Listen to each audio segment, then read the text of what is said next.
আসসালামু আলাইকুম রহমতুল্লাহ।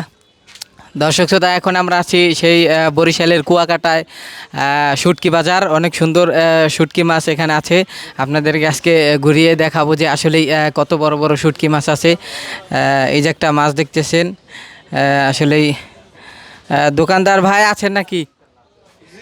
এই মাছটার নাম কি ভাই? এই মাছটার নাম জি মাছ কি মাছ এটা? আসলে আপনারা দেখতেছেন যে এটা হচ্ছে একটা কোরাল মাছ। আসলে এটা কি হিসাবে বিক্রি করেন, কেজি নাকি পিস, না কেমনি বিক্রি করেন?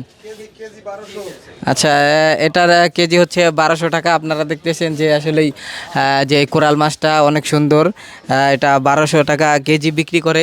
তো এখানে আর অনেক ধরনের তো চিংড়ি মাছ আছে। এই চিংড়ি মাছের শুটকি আছে না? আচ্ছা, এটা বড় চিংড়ি শুটকি নেই? এইটাই এইটাই বড়, এটার থেকে বড় নাই, এটার থেকে বড় নাই। ওই একটা আছে। আচ্ছা, আপনার দোকানে কয় রকমের আর কি? বিভিন্ন আইটেমের মাছ আছে, বিভিন্ন আইটেমের। আচ্ছা, বিভিন্ন আইটেমের। এখানে আপনাদের দোকানে কত টাকার মাল আছে এখানে? থাকে এমনি 10 লাখ 12 লাখ টাকার মাল। আচ্ছা, আনুমানিক 10 থেকে 12 লাখ টাকার এখানে চিংড়ি মাছ আছে। বিভিন্ন ধরনের শুটকি মাছ আছে। আপনারা এই শুটকি মাছগুলো যদি নিতে চান, আপনাদের এই কুয়াকাটার যারা ভ্রমণে আসতে চান এবং আসার পরে আপনারা অনেকে খোঁজাখুঁজি করেন যে আসলে আমরা শুটকি মাছ কোথায় পাবো, কুয়াকাটা আসলাম কিন্তু শুটকি মাছ নিলাম না, তাহলে তো আমাদের কুয়াকাটার যেই আসার সেই সফলটাই হলো না। তো এই জন্য আমরা দেখতেছি যে এই ভাইয়ের দোকানে কিন্তু অনেক সুন্দর এই শুটকি মাছ আছে। আসলে আপনার দোকানটার কি কোনো নাম আছে নাকি? আছে আছে আছে। কি নাম, দোকানটার নাম কি?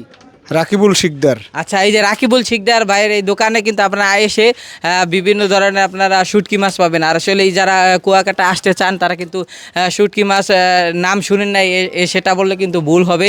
আসলে হ্যাঁ, মজনু শিকদার। আসলে এই মজনু শিকদার ভাইয়ের দোকানে কিন্তু বিভিন্ন ধরনের শুটকি মাছ আছে। তো আপনারা যারা নিতে চান আসলে এই ভাইয়ের সাথে আসে আপনারা দেখা করবেন, দেখা করে নিয়ে যাবেন। আসলে এই দোকান আসলে কিন্তু কিছু পরিমাণে হলেও আপনারা ছাড় পাবেন। আসলে আমার কথা বলে আসলে কি আপনি ছাড় দিবেন নাকি? হ্যাঁ হ্যাঁ, ইনশাল্লাহ ছাড় আছে। আচ্ছা, আপনারা যদি আমার কথা বলে আসেন এই দোকানে আসলে কিন্তু আপনারা অবশ্যই কিছু পরিমাণে হলো ছাড় পাবেন। তো আপনারা যারা কুয়াকাটা এসে শুটকি মাছ নিতে চান এই রকিবুল ভাইয়ের দোকানে এসে নিয়ে যাবেন ইনশাল্লাহ। এই মজনু শিকদার ভাইয়ের দোকানে এসে এই এত সুন্দর সুন্দর এরকম শুটকি মাছ আছে, সেটা আমরা কিন্তু সবাই নিয়ে যাব। আর আসলেই আমরা যারা আসবো, আসার পরে কিন্তু কেউ খালি হাতে যাব না, অবশ্যই কিন্তু শুটকি মাছ নিয়ে যাবো ইনশাল্লাহ। তো ভিডিওটা আজকে পর্যন্ত। আসসালামু আলাইকুম রহমতুল্লাহ।